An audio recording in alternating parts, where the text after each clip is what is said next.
Media మిత్రులు నమస్కారం. ఈరోజు జగన్మోహన్ రెడ్డి గారు విజయవాడ జైలు దగ్గరికి వెళ్ళి ఆయన మాట్లాడిన మాటలు ఒకసారి ఆయన గతంలో నేను ఆ పార్టీలో పనిచేశా. ఏప్రిల్ 23, 2018 బ్రహ్మలింగయ్య చెరువు గట్టు మీద నుంచుని వేలాది లారీలు మట్టి తరలిపోతుంది. అట్లాగే బ్రహ్మలింగయ్య చెరువు 1400 ఎకరాలు 1500 ఎకరాలు దీ మట్టి అంతా అమ్ముకున్నారు.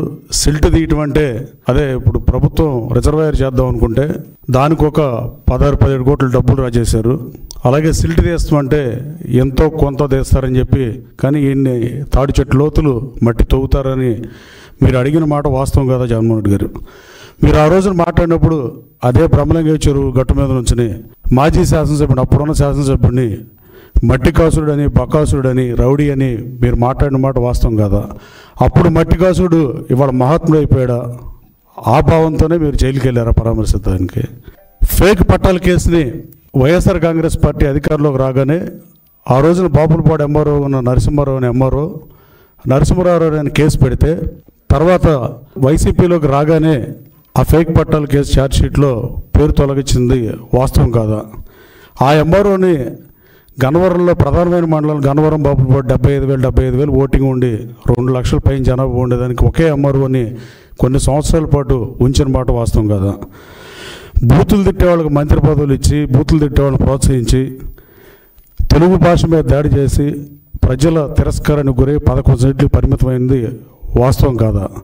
ఇంకా ఇప్పుడు కన్నా మానుకుంటే మీ పార్టీకైనా రాష్ట్ర ప్రయోజనాలకైనా అది మంచిది తప్ప ఇంకా ఇదే భాషను కంటిన్యూ చేయటం, బూతులు తిట్టామని ప్రోత్సహిస్తే ఇక ఈ రాష్ట్రానికి వైఎస్ఆర్ కాంగ్రెస్ పార్టీ ఏం చేయదలుచుకుందనేది ప్రజలు చర్చించుకునే పరిస్థితి. కేవలం పనికిమాలకు మంత్రులు ఇచ్చి, బూతులు తిట్టే వాళ్ళకి మంత్రులు ఇచ్చి ఆ 11 స్థానాలకి పరిమితం అయిపోయే విషయాన్ని తెలుసుకుంటే మంచిదని మీ ద్వారా తెలియజేస్తూ, అలాగే వైఎస్ఆర్ కాంగ్రెస్ పార్టీ అధికారంలో ఉన్నప్పుడే గన్నవరం పిఎస్సిఎస్ అధ్యక్షుడు కాసంనేని రంగబాబు గారు పార్టీ మారాడనే ఉద్దేశంతో నాతో పాటు బ్యాంక్ చైర్మన్ పదవికి రాజీనామా చేసి మారాడు.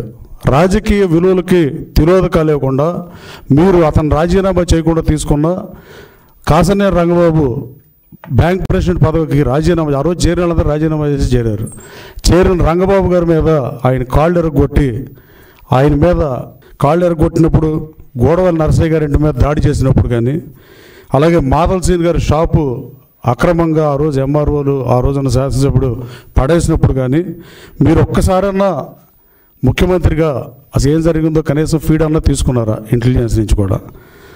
ఇన్ని చేసినప్పుడు మాడకుండా మళ్ళీ పైపెచ్చు మీరు ఎందాక మాట్లాడినట్లు కొడాలి నాని కానీ, గన్నవరం మాజీ శాసనసభ్యుడు కానీ, ఇంకొక ఆయన కానీ, వీళ్ళందరూ చంద్రబాబు గారి దగ్గర బీఫార్మ్ తీసుకుని పోటీ చేశారనే విషయం మీరు మర్చిపోయినట్టున్నారు. ఒకళ్ళు 3 సార్లు, ఒకళ్ళు 2 సార్లు, ఒకళ్ళు 1 సారి అనుకుంటా. వాళ్ళని చూసి చంద్రబాబు గారు భయపడే పరిస్థితి ఏముంటుంది? మనం స్టేట్మెంట్ ఇచ్చేటప్పుడు రాజకీయాల్లో మేనమేషాలు లెక్క పెట్టకుండా మంచి చెడు చూసుకుని మాట్లాడితే ప్రయోజనం ఉంటుంది తప్ప నోటికి ఎంత వస్తే అంత మాట్లాడితే రాష్ట్ర ప్రజలు గమనిస్తున్నారు. జగన్మోహన్ రెడ్డి గారు మీరు బూతులు తిట్టేవాళ్ళని ఇంకా ప్రోత్సహించి ఇంకా ఇలాగే రౌడీయిజాన్ని ప్రోత్సహిద్దాం అనుకుంటే ఈ రాష్ట్రానికి వైఎస్ఆర్ కాంగ్రెస్ పార్టీ సీట్లు ఎలా పెరుగుతాయని మీరు అనుకుంటున్నారో నాకైతే అర్థం అవ్వట్లేదు. కానీ 11 సీట్లకు పరిమితమై మీరు అసెంబ్లీకి రాకుండా, అసెంబ్లీలో టైం ఎవరు, మైక్ ఎవరు, ప్రధాన ప్రతిపక్ష హోదా ఎవరు, ఏదో కల్లిబొల్లి మాటలు చెప్తున్నారు. రేపు వచ్చే ఎన్నికల్లో మీరు మేనిఫెస్టోలో పెట్టేయండి.